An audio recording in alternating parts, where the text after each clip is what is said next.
Boa noite, entrando no ar mais uma edição do seu Leitura de História na Quarentena. Assim como eu fiz ontem, eu vou ler algumas notinhas interessantes aí que eu resgatei hoje durante o dia, antes de entrar na nossa pauta principal. Lendo uma matéria em um site africano, se fala só de coronavírus no planeta inteiro e se esquece de outros problemas, né, que coexistem com o Covid-19. O Nordeste da África vem passando por três problemas bastante graves que nesse momento de Covid-19. Eles têm lá países como Somália, Etiópia, Egito, Sudão. Eles estão com o problema da fome, eles estão com o problema da Covid-19, do isolamento. Eles agora estão lutando contra uma infestação de gafanhotos, algo semelhante, quem sabe, a uma das pragas do Egito citadas no Velho Testamento, né? E na República Federal do Congo, na República do Congo, além de todos esses problemas, né, Covid e gafanhotos, está ressurgindo novamente o surto do vírus Ebola. Então, o mundo não vive só de Covid-19. Existem outros problemas que coexistem nesse momento. Essa é a situação da África hoje. Nós temos também uma outra nota aqui bastante interessante, que é o anúncio do presidente Donald Trump suspendendo a contribuição dos Estados Unidos à OMS, aonde os Estados Unidos denunciam a má gestão do dinheiro arrecadado pela OMS para os seus fins. Outra nota também que eu encontrei agora no final da tarde, uma notícia que vem lá da Ucrânia. Incêndios florestais que ocorrem há vários dias no norte da Ucrânia estão agora a poucos quilômetros da usina nuclear abandonada de Chernobyl. O operador de turismo da região afirmou que as chamas atingiram a cidade abandonada de Pripyat, que costumava servir a usina. O fogo, segundo ele, está a cerca de 2 quilômetros do local onde estão armazenados os resíduos mais perigosos da usina. Ou seja, se o fogo chegar nesse depósito de resíduos radioativos da extinta usina nuclear de Chernobyl, eu acho que o problema vai ser muito maior do que o Covid-19. Outra notícia que saiu também hoje no Estadão, a manchete diz o seguinte: Ministério da Justiça planeja comprar 600 tablets para presos conversarem com familiares. Eu recebi alguns comentários nesse post aqui, dessa matéria, aonde uns disseram, meu amigo de Novo Hamburgo, Clávio, que a notícia era maldosa, né? Foi mal posta, que os tablets eram para as administrações penitenciárias, né? Mas em tempos de pandemia e pseudo-humanismos, né, tendenciosos, diga-se de passagem, não é de duvidar que o Ministério da Justiça compre tablets para fins humanistas, né, no isolamento para agraciar o contato familiar com os presos do sistema prisional brasileiro. Aqui nesse país tudo é possível.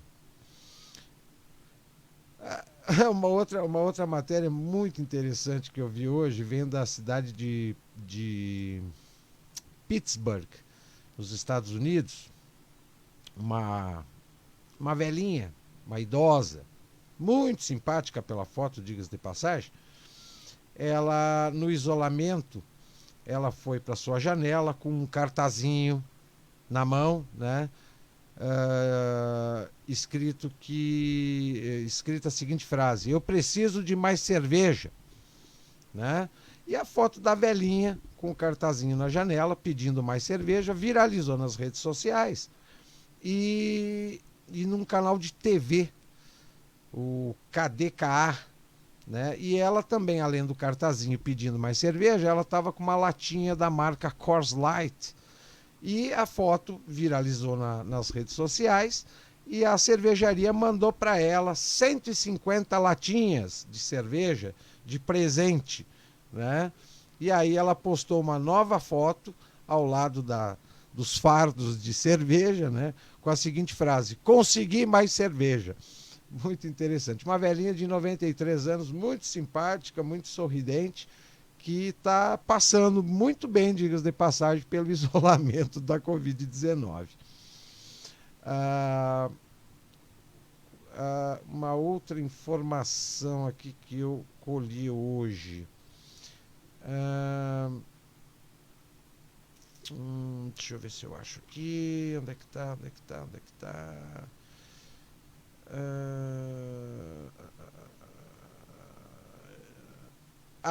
Uma matéria que eu vi num jornal da Tribuna do Paraná, as fotos do Rio Paraná durante esse período que ainda não acabou a estiagem no sul do Brasil. As fotos do Rio Paraná, a ponto das pessoas poderem atravessar o Rio Paraná a pé, com água pela metade da canela no máximo, é aterrorizante. Ver as cataratas do Iguaçu literalmente seca é impressionante. E aí a gente tem que levar em consideração que a região sul do Brasil, Paraná, Santa Catarina e Rio Grande do Sul, eles estão em estiagem desde o mês de outubro do ano passado. Ou seja, há 6 meses ou não chove ou chove muito, mas muito pouco, a ponto dos rios da região sul estarem assim, literalmente deixando as pessoas apavoradas quando veem as imagens. Bem, o pessoal já deve ter chegado aí para a nossa live de hoje. Vamos passar para a nossa pauta. Primeiro eu vou falar de economia. Para um país ainda em desenvolvimento, as cifras beiram o surreal. Em um período de 12 meses, o governo federal brasileiro gasta 500 bilhões a mais do que arrecada via impostos.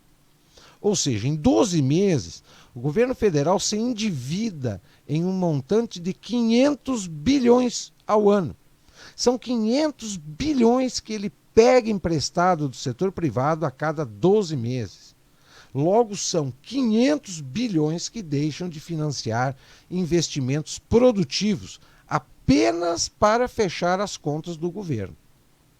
Mas agora vem a parte realmente assustadora.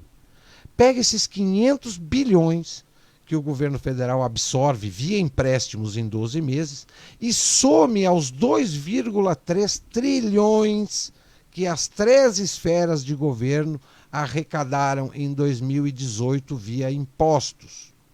São 2,8 trilhões que o Estado retirou do setor privado e destruiu no financiamento de sua própria máquina.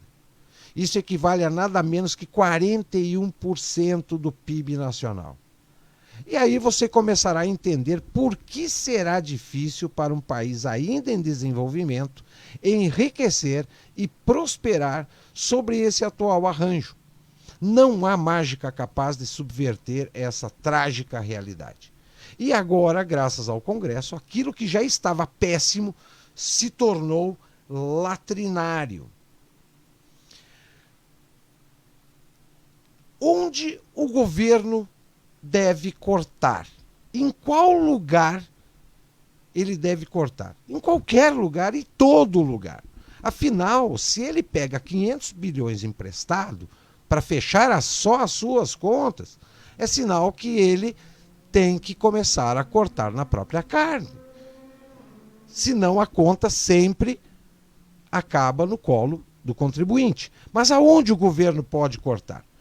Ministério do Turismo, Ministério da Mulher, Família e Direitos Humanos, Ministério da Cidadania, do Meio Ambiente, do Desenvolvimento Regional, da Educação, da Ciência e Comunicações e Secretaria-Geral poderiam ser imediatamente abolidos. São ministérios inúteis. Inúteis. E se não são inúteis, prestam um péssimo, mas horroroso serviço, pelo que o Ministério custa. Veja o total das despesas de cada ministério em 2018. Excluindo-se o Ministério da Economia, que gasta 1,4 trilhões, e da Previdência Social, 541 bilhões, todos os outros ministérios gastam aproximadamente 600 bilhões por ano. Na era Dilma, eles empregavam mais de 113 mil apadrinhados e seus salários consumiam 214 bilhões. Ainda não se sabe os números exatos da atual administração do governo Bolsonaro, apesar de que, se reduziu, deve ter reduzido muito pouco, porque com essa renca de secretaria e de ministério inútil que ele manteve, não deve ter economizado muita coisa. Adicionalmente, o cancelamento de todos os aumentos prometidos ao funcionalismo público, bem como a extinção dos supersalários do setor público, são imprescindíveis agora. Agora não, há muito tempo. A abolição do BNDES e a devolução do dinheiro a ele, emprestado pelo Tesouro, também seria um bom começo. A venda destas 18 estatais que queimam 86% do orçamento com funcionários muito bem pagos e que dependem de transferência do Tesouro também é imperativa. Assim como a venda das 151 estatais do governo, as quais recebem um aporte anual de 20 bilhões. Ou seja, esses dados aqui são ainda dados trazidos do governo Dilma Temer. Mas o que se observa dentro do governo Bolsonaro, os cortes por ele feitos são ínfimos. Então nós continuamos com uma carga de endividamento muito, mas extremamente, estupidamente grande. O que não adianta se falar em reformas, de um lado, e de um endividamento draconiano do outro. Essa conta nunca vai fechar. Se o governo não fizer a sua parte, simplesmente jogando no colo do contribuinte toda a responsabilidade para bancar esse elefante branco chamado Estado, o Brasil não tem perspectiva nenhuma, nem de prosperar economicamente, muito menos de se desenvolver internamente.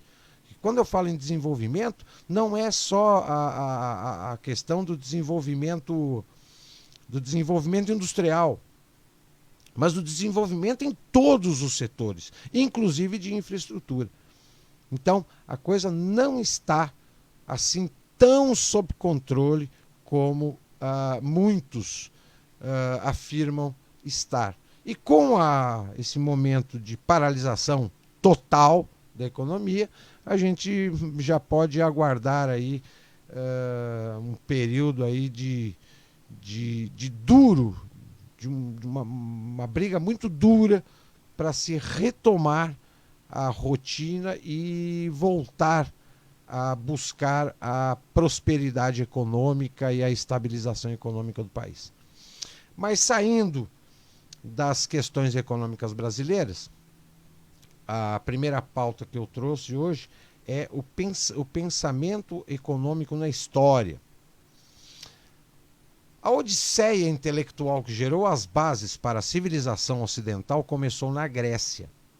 Infelizmente, os pensadores gregos não foram capazes de compreender corretamente os princípios essenciais sobre o que é uma ordem espontânea de mercado e nem o processo dinâmico de cooperação social que abrange esses princípios.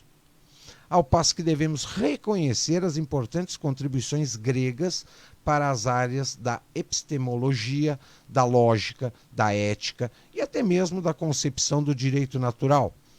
E necessário também reconhecermos que os gregos fracassaram miseravelmente ao não verem a necessidade do desenvolvimento de uma disciplina, a ciência econômica, dedicada ao estudo do processo espontâneo de cooperação social que forma o mercado.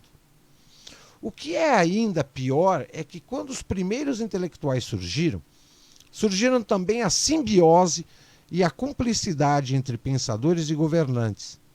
Desde o início, a grande maioria dos intelectuais abraçou o estatismo e sistematicamente subestimou e até mesmo criticou e denegriu a sociedade do comércio, das trocas voluntárias e do trabalho qualificado que prosperava ao redor deles.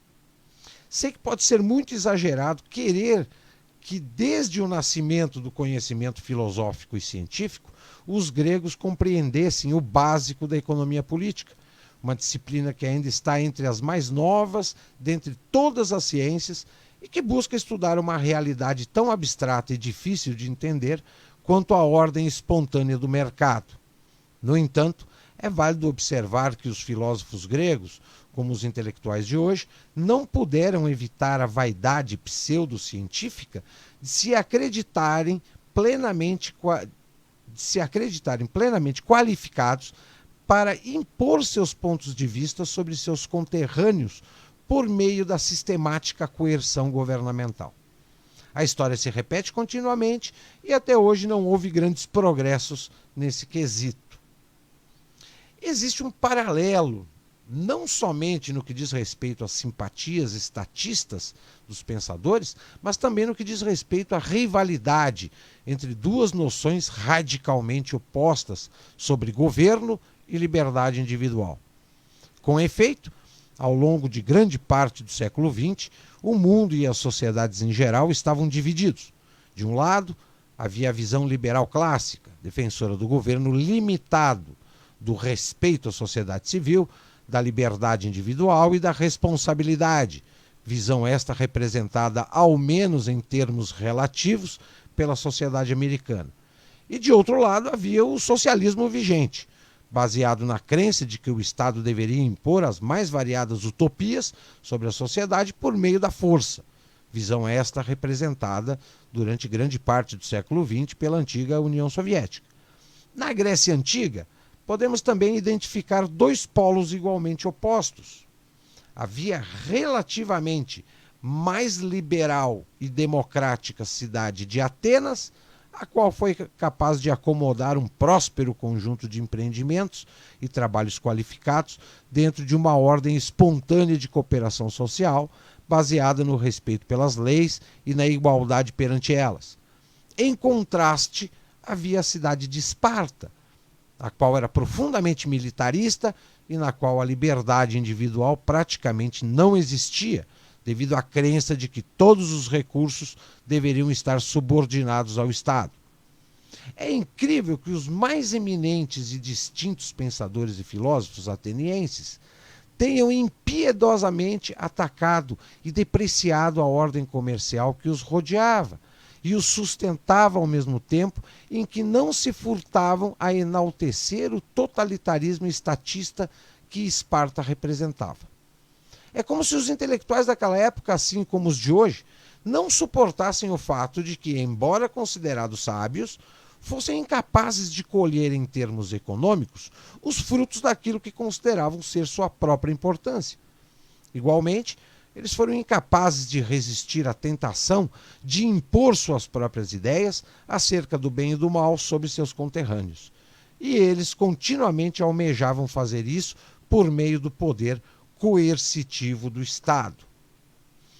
O reconhecimento desta verdade não deve nos levar à errônea crença de que a relativamente mais livre polis não eram também vítimas do estatismo.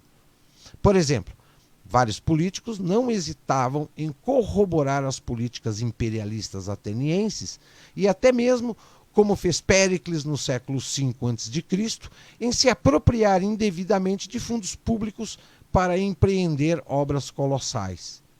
Vários políticos também se esforçavam incansavelmente em tentar convencer os cidadãos de que o importante era se subjugar aos desejos do Estado, de que o importante era perguntar não o que Atenas poderia fazer por eles, mas sim o que eles poderiam fazer por Atenas.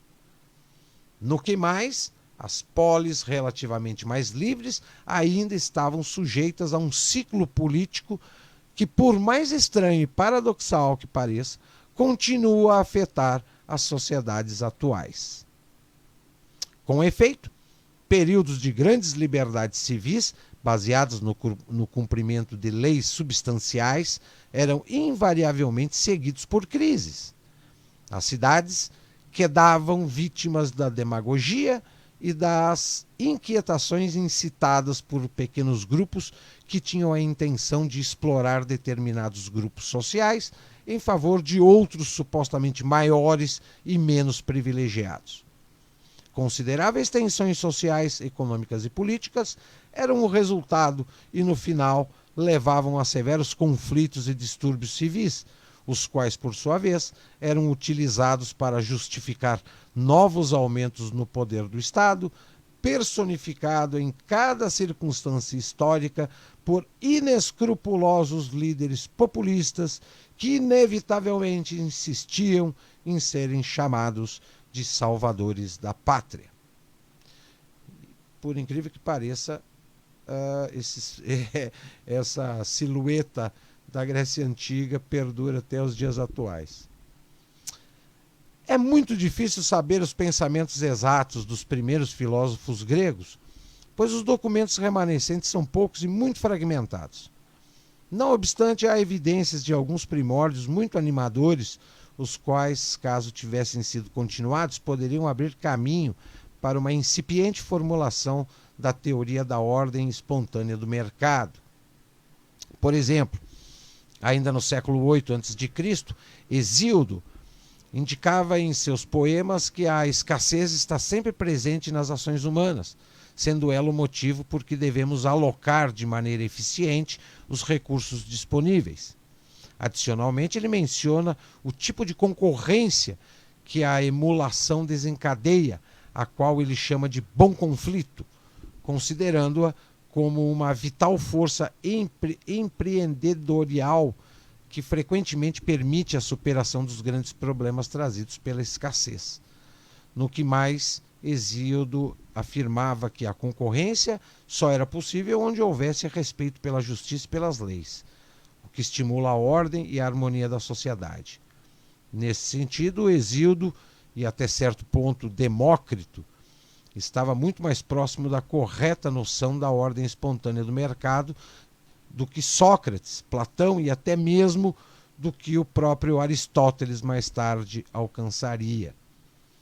Após Hesíodo, temos de nos concentrar um pouco nos filósofos sofistas. Apesar da má reputação que usufruem atualmente, eles certamente eram muito mais libertários, ao menos em termos relativos, do que os grandes filósofos que vieram depois. Com efeito, os sofistas eram simpáticos ao comércio, à busca pelo lucro e ao espírito empreendedorista, e receavam o poder absoluto e centralizado dos governos das cidades-estados. Embora tenhamos de admitir que eles ocasionalmente se entregavam a um relativismo similar àquele que os pós-modernistas de hoje endossam, os sofistas foram de longe superiores aos pensadores socráticos, que surgiriam mais tarde no que concerne à defesa da liberdade individual contra o governo. Finalmente, temos de observar a maneira na qual a vaidade pseudocientífica tipicamente demonstrada pela maioria dos intelectuais atuais em favor do estatismo levou ao sistemático descrédito dos sofistas.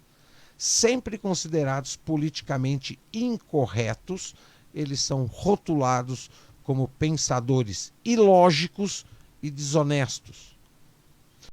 Subsequentemente, outros pensadores mais modernos, como Protágoras, da mesma época de Péricles, teorizaram sobre a importância da cooperação social e insistiram que o homem é a medida de todas as coisas. Levada à sua conclusão lógica, filosoficamente falando, esta noção pode ter dado origem ao surgimento natural do subjetivismo e do individualismo metodológico, os quais são pontos de partida essenciais a qualquer análise econômica de processos sociais. Da mesma maneira, o mestre historiador Tucídides aparentava possuir uma concepção da natureza espontânea e evolucionária da ordem social muito mais acurada do que muitos de seus contemporâneos. Em seu registro da oração fúnebre de Péricles, Tucídides enfatizou melhor do que qualquer outro pensador as qualidades relativamente mais liberais clássicas da sociedade ateniense. Finalmente, devemos mencionar Demóstenes, o grande defensor mundial da liberdade contra o despotismo do tirano Felipe II da Macedônia. Não é nenhuma coincidência que Demóstenes tenha compreendido a essência consuetudinária e evolucionária das leis e que, por isso, tenha sido capaz de superar a dicotomia reducionista que os gregos haviam estabelecido entre o mundo físico e o mundo supostamente artificial de leis e convenções. Com efeito, no geral, os gregos foram incapazes de entender que o cosmo natural deve incluir a ordem espontânea do mercado e as relações sociais, que são objeto de estudo da economia. Os gregos acreditavam que qualquer coisa relacionada à sociedade sempre era artificial e deliberadamente criada por seus organizadores, os quais eles esperavam que fossem ditadores filósofos como aqueles imaginados por Platão. O ponto de vista subjetivista, em torno do qual gira toda a moderna ciência econômica, pode ser encontrado, por exemplo, na definição de riqueza oferecida por Xenofonte em sua obra O Economicus, na qual ele define propriedade como sendo aquelas coisas que o detentor deve considerar vantajosas para os propósitos de sua vida. Além disso, Xenofonte pode ser considerado o primeiro erudito a introduzir o conceito da eficiência dinâmica, mais especificamente, o aumento do patrimônio de uma pessoa por meio da criatividade, o qual se baseia em se evitar o desperdício de recursos e o qual Xenofonte acredita poder ser alcançado ao se manter o patrimônio da família em perfeito estado. De qualquer forma, apesar deste início promissor e apesar das grandes contribuições em outras áreas do pensamento filosófico e científico, os filósofos gregos, no geral, caíram na arrogância fatal da pseudociência intelectual.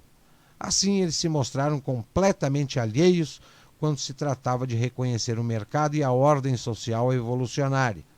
Consequentemente, se entregaram ao estatismo.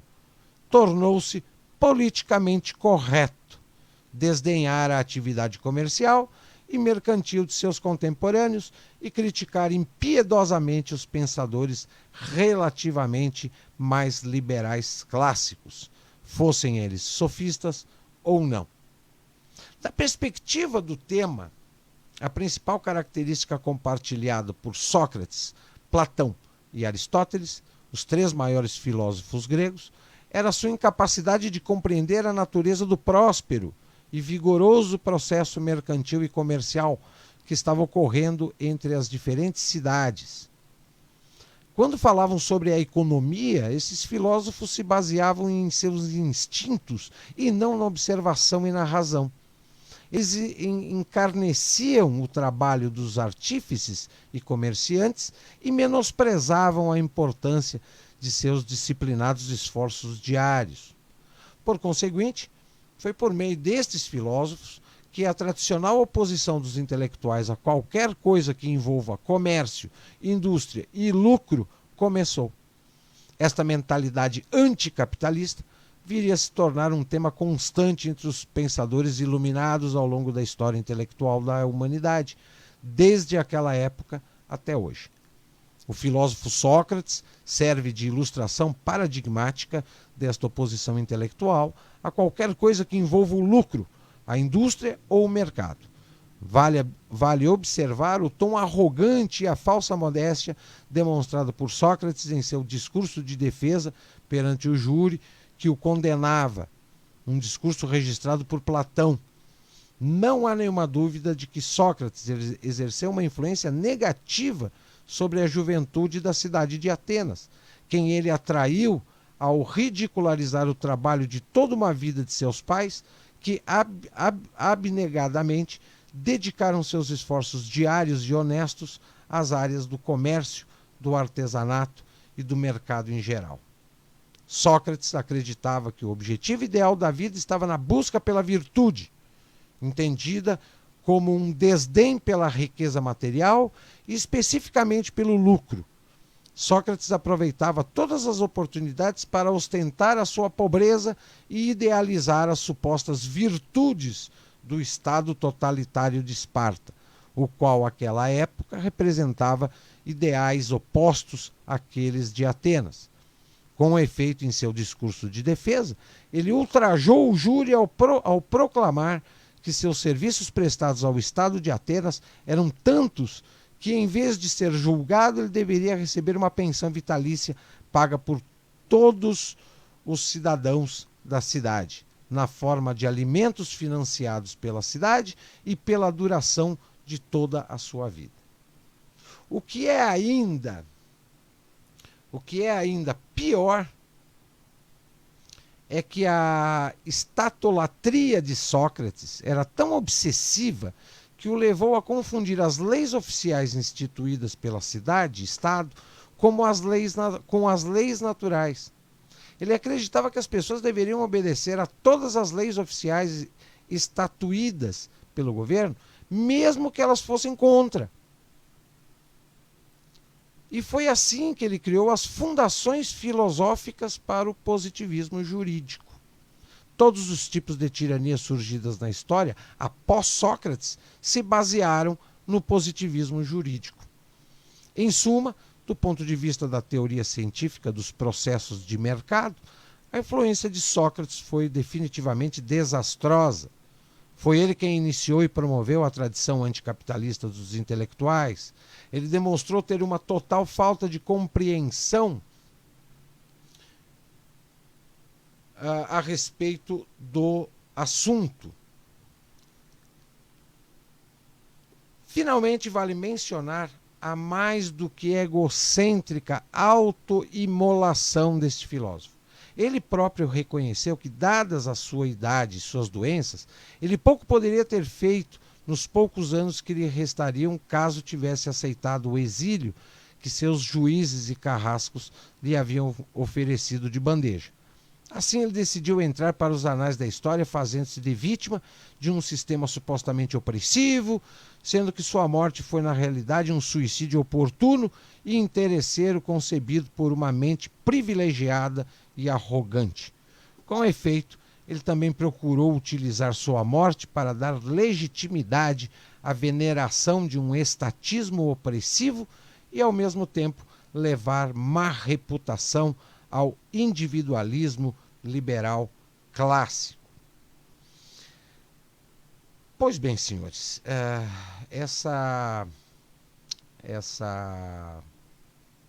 exposição a respeito do pensamento econômico da Grécia Antiga nos deixa claro algumas características, não apenas do pensamento econômico, mas de práticas estratégicas, intelectuais e, por que não, políticas, praticadas até os dias de hoje. Inclusive a tão famigerada mentalidade do politicamente correto. O politicamente correto não foi trazido e foi implementado no Brasil a partir dos anos 80, mas mais fortemente e com mais eficácia a partir do governo do tucano Fernando Henrique Cardoso.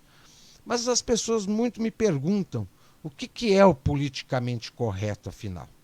Então eu vou fazer uma exposição aqui, bastante didática, que de repente possa causar algum tipo de reflexão nas pessoas, para que elas possam, em algum momento, parar de olhar para os outros e olhar para si próprio. E ver que 99% das pessoas, atualmente, elas negam o politicamente correto, criticam o politicamente correto, mas elas estão totalmente infectadas por essa mentalidade e praticam da forma mais natural possível. Então vamos lá. O que é o politicamente correto? Muitos de nós fazemos uma ideia do que é o politicamente correto pela repetição de informações transmitidas pela mídia. O antropocentrismo do marxismo econômico falhou como sistema social e econômico em todo o mundo. Resta ao marxismo a guerrilha cultural. O politicamente correto não teve origem recente. Remonta a sua utilização como instrumento ideológico ao tempo da Primeira Guerra Mundial, quando Karl Marx escreveu o Manifesto Comunista, lá no fim do século XIX. Ficou bem claro que ideologia que nascia assentava em duas vertentes básicas: o marxismo econômico, que defende a ideia de que a história é determinada pela propriedade dos meios de produção, e o marxismo cultural, que defende a ideia de que a história é determinada pelo poder através do qual grupos sociais, para além das classes sociais, definidos pela raça, sexo, religião e etc., assumem o poder sobre outros grupos. Até a Primeira Guerra Mundial, o marxismo cultural não mereceu muita atenção, que se concentrou praticamente toda no marxismo econômico, que deu origem à Revolução Bolchevista na antiga União Soviética em 1917. O marxismo cultural é uma subideologia do marxismo. A outra face da moeda é o marxismo econômico. E como todas as ideologias, tende inexoravelmente para a implantação de uma ditadura, isto é, para o totalitarismo. A semelhança do marxismo econômico, o marxismo cultural ou politicamente correto considera que os trabalhadores e os camponeses são a partida bons e que a burguesia e os capitalistas são a priori maus.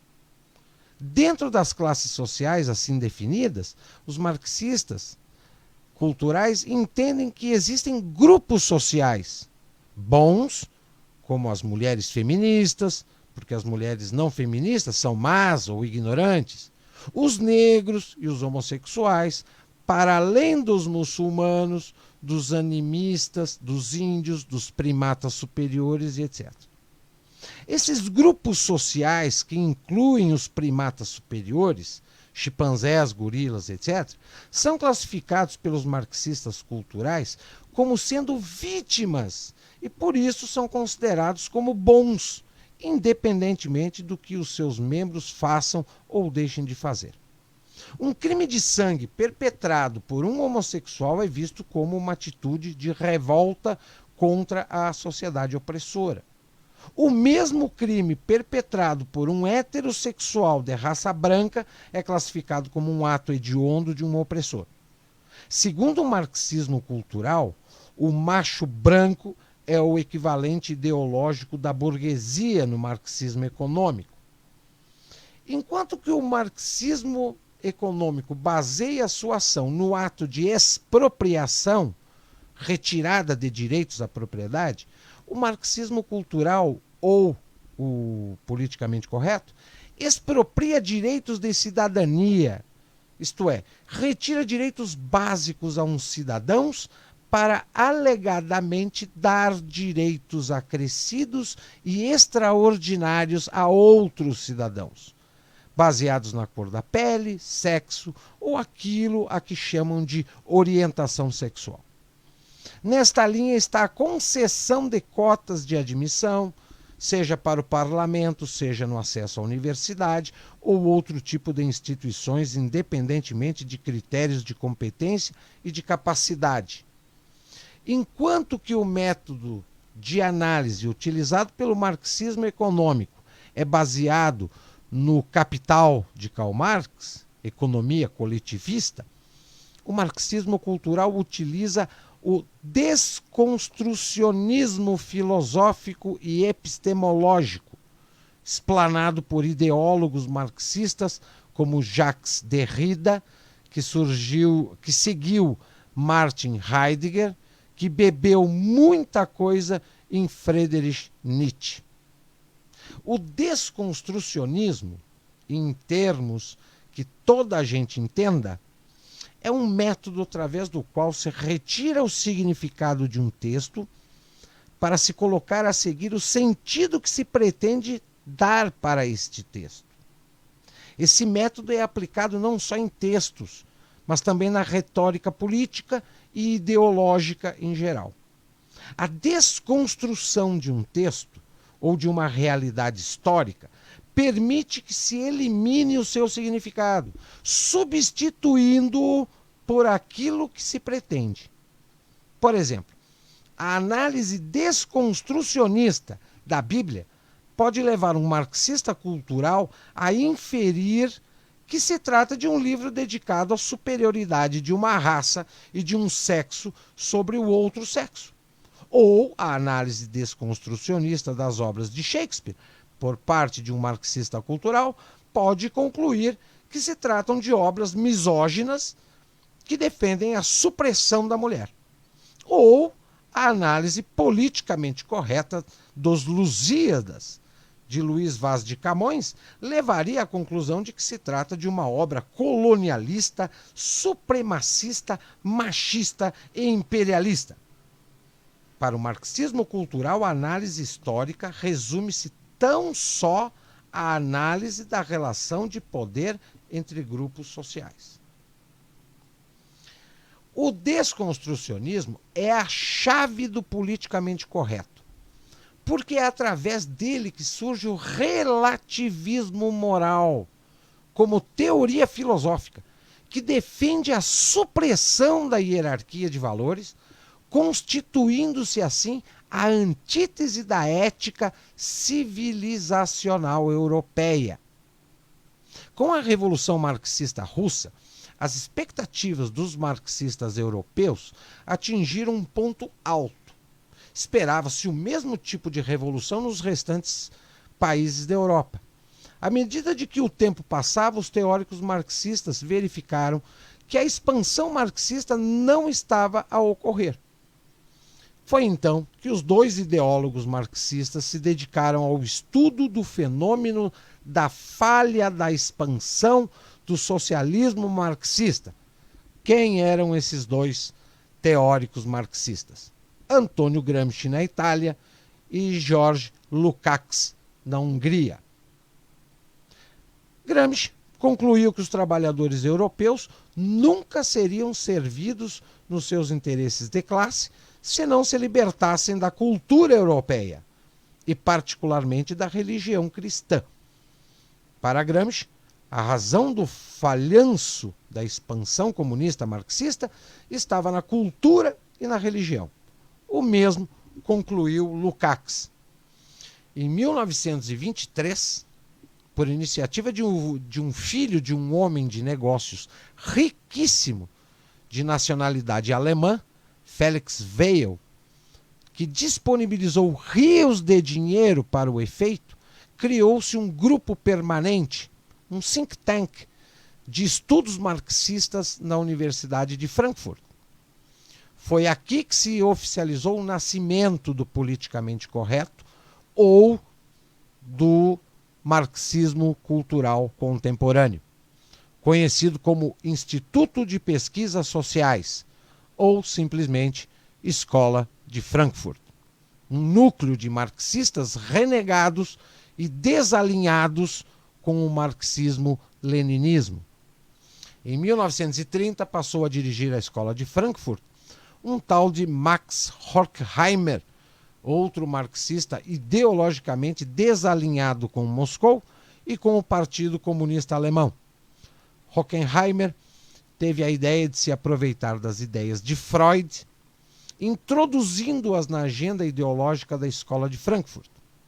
Horkheimer coloca assim a tradicional estrutura social, socioeconômica marxista em segundo plano e elege a estrutura cultural como instrumento privilegiado de luta política. E foi aqui que se consolidou o politicamente correto, tal como o conhecemos hoje, com pequenas variações de adaptação aos tempos que se seguiram. Surgiu a teoria crítica. O que é a teoria crítica?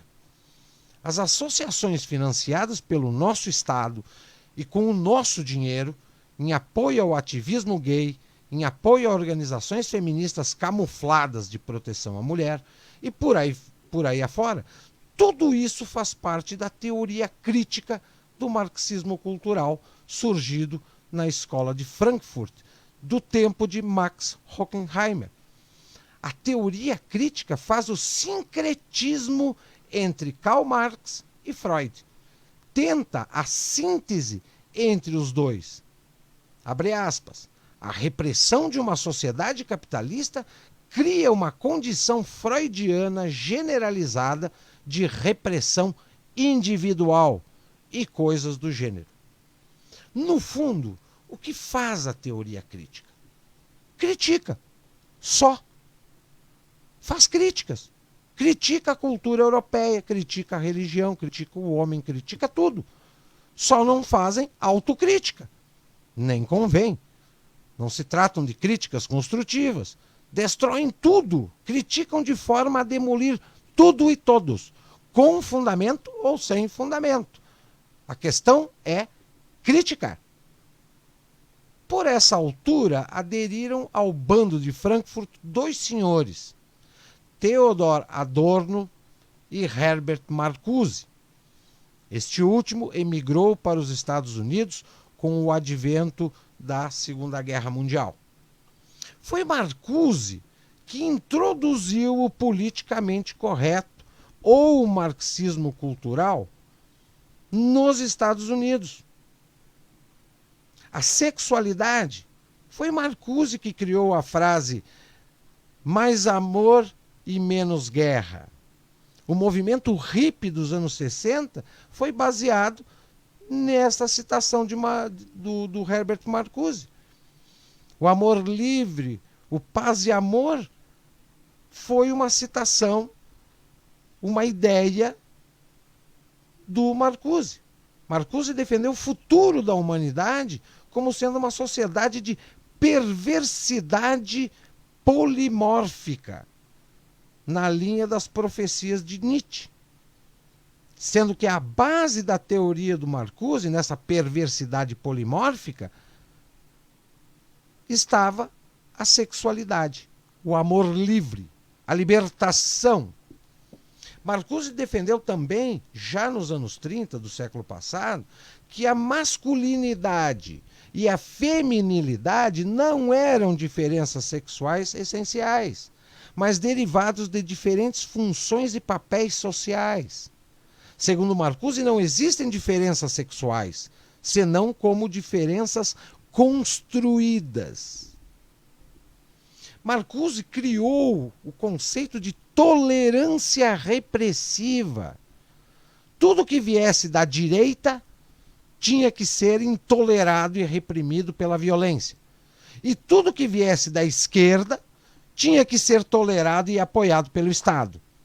Marcuse é o pai do politicamente correto moderno. O sucesso de expansão do marxismo cultural na opinião pública, em detrimento do marxismo econômico, deve-se três razões simples, simplórias demais. A primeira é que as teorias econômicas marxistas são complicadas de entender pelo cidadão comum, enquanto que o tipo de dedução primária do raciocínio politicamente correto, aliado à fantasia de um mundo ideal e sem defeitos, é digno de se fazer entender pelo mentecapto mais empedernido. A segunda razão é porque o politicamente correto critica por criticar. Pratica a crítica destrutiva até a exaustão. E sabemos que a adesão popular, principalmente da juventude, a este tipo de escrutínio crítico é enorme. A terceira razão é que o antropocentrismo do marxismo econômico falhou como sistema social e econômico em todo o mundo. Resta a guerrilha cultural. Então, muitas vezes eu comento e escrevo em comentários que as pessoas elas só se sentem gente se tiver batendo pau em alguma coisa, se estiver criticando, com fundamento ou sem fundamento. O negócio é criticar. O negócio é falar alguma coisa, mesmo que não tenha nem pé nem cabeça. E depois as pessoas dizem que não são politicamente corretas. Elas têm o direito à livre expressão. Livre expressão é a gente se expressar alguma coisa com fundamento, com conhecimento. No momento que se parte para a crítica, pela crítica, isso é ser politicamente correto. E palavrinha-chave que as pessoas, muitos sentem arrepios. Esta pessoa que critica, faz a crítica pela crítica, é um esquerdista, sim, mesmo sem ter a ciência e a consciência disso. O que se está a passar hoje na sociedade ocidental não é muito diferente do que se passou na União Soviética e na China, num passado recente. Assistimos ao policiamento do pensamento, à censura das ideias, onde já vivemos uma ditadura das agendas e projetos políticos de esquerda sendo avalizada e se revezando no poder através dos inúmeros partidos de mesma matiz e com aval do cidadão ignorante político. Se nós pegarmos essa apresentação teórica, que na minha concepção muito didática e muito clara, e pegarmos o retrato, a tomografia computadorizada da sociedade brasileira, 99,9% da sociedade brasileira é politicamente correta. Ou seja, todo mundo pratica algum tipo, defende, apoia, pratica, critica, ou seja, pratica algo da agenda marxista do marxismo cultural. Muitas das pessoas desconhecem, acham que esse jeito, essas práticas, essa maneira de pensar, de se expor, porque é bonito criticar, eu tenho direito a expor a minha opinião. Tudo bem, a pessoa pode, quer expor qualquer opinião, qualquer baboseira, exponha, mas também aceite que ela está contribuindo e praticando marxismo cultural. Sendo assim, ela é um agente esquerdista inconsciente. Então,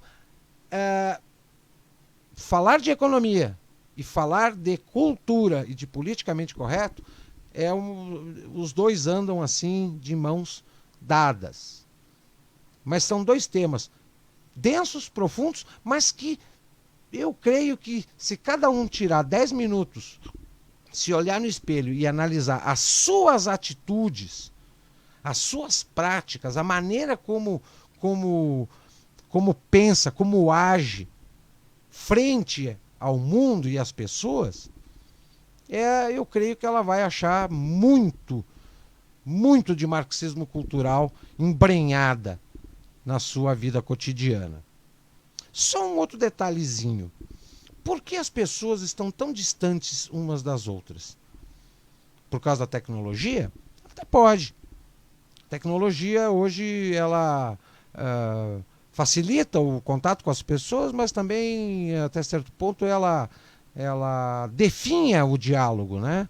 Porque tudo é mensagem curta, é abreviatura, é oi, tudo bem, tudo tem que ser imediato e muito curto, muito objetivo. E nem sempre o que se pensa, né? Uma exposição de um pensamento, de uma ideia ou de uma postura, se faz em uma linha ou uma dúzia de palavras.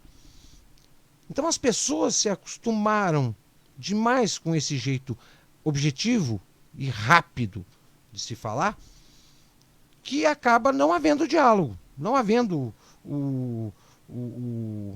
a troca de ideias, na verdade, né? É uma conversa praticamente é uma conversa de dois vieses, mas ambos concordando, né? Oi, tudo bem? Sim, tudo bem. O que tu vai fazer? Vou fazer tal coisa. Ah, eu não vou fazer. E fica nisso aí.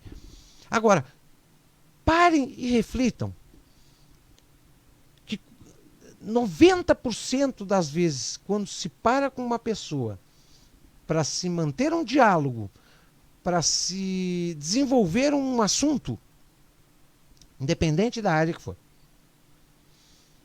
ou essa conversa vai acabar em briga, em discussão, e, por óbvio, ambos os dois aí vão virar inimigos, né? Ou vai ficar uma discussão daquelas que sai do nada e chega em lugar nenhum. Uma pessoa expõe uma situação, um tema, e argumenta, fundamenta, e a outra, politicamente correta, o que faz? Critica. Só critica. Não, não é assim. Não, não é bem assim. Porque pode ser que, eu acho que, porque pode ser que não seja dessa forma. Então, os diálogos hoje não somam, não enriquecem as pessoas que conversam. Elas distanciam as pessoas. Porque o politicamente correto, ele não pensa em somar, ele pensa apenas em criticar, destruir, conscientemente ou inconscientemente. Hoje eu vou ficando por aqui. Foi quase 1 hora de vídeo com temas densos mas muito reflexivos. Eu prometo que amanhã o próximo leitura de história na quarentena vai ser um pouco mais curto para não ficar tão pesado e tão alongado. Uma boa noite a todos e até amanhã.